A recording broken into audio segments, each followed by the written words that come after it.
நேற்றைக்கு கூட எங்களுடைய மாநில தலைவர் செல்வ பிறந்தகிட்ட சட்டமன்றத்தை விட்டு வெளியே வரும்போது பத்திரிகாரன் கேட்டது, பொன்முடியுடைய பேச்சை யாரும் ஏற்றுக்கொள்ள முடியாது, அது வன்மையான கண்டனத்துக்குரியது.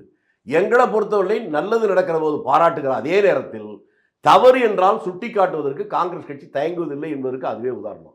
உங்க கவனத்தில் என்ன நினைக்கிறேன் வேண்டாம், இப்ப எடுத்து பாருங்க. நேற்றைய பிரஸ் மீட்ல ஒரு சொல்லியிருக்கேன். ஓகே, இல்ல ஒரு பிரஸ் மீட்ல தான் இல்ல, நிறைய இடத்துல வந்து அவர் நிறைய இடத்துல பெண்களை தவறாக பேசிக்கிட்டே இருந்தாலும் இந்த இது ஸ்ட்ராங்கா இன்னும் எழுகலையோ அப்படின்ற ஒரு கொஸ்டின் இருக்குல்ல. எங்க நீங்க எங்கன்னு கேட்டா சில குறிப்பிட்ட ஒண்ணுதான் உலகம் நினைக்காதீங்க. கிணத்து தவளைக்கு அதான் உலகம் நினைக்கிற மாதிரி. இந்த நாட்டில் ஆட்சிக்கு பல எவ்வளவோ பிரச்சனைகள் இருக்கு. ஓகே, எல்லாத்தையும் தான் பார்க்கணும். இந்த ஒண்ணு மட்டுமே பிரச்சனைன்னு பார்க்க முடியாது. புரியுது. அதனால தவறுகளை கண்டிக்கிறோமா இல்லையாங்கிறது தான். நல்லவைகளை பாராட்டுகிற போது நீங்க என்ன தவறுகளை கண்டிக்கலன்னு சொன்னீங்க, அது நேத்து கூட கண்டிச்சிருக்கான்னு சொன்னேன். உடனே அதை விட்டுட்டு அடுத்தது போறீங்க. நாங்கள் தெளிவா இருக்கிறோம். எங்களை நீங்க குழப்ப முடியாது. நல்லது செய்தால் பாராட்டுவது, தவறு செய்தால் கண்டிப்பது, இதில் காங்கிரஸ் கட்சி எப்போதும் தயக்கம் காட்டியதே இல்லை, இனிமேலும் காட்டாது.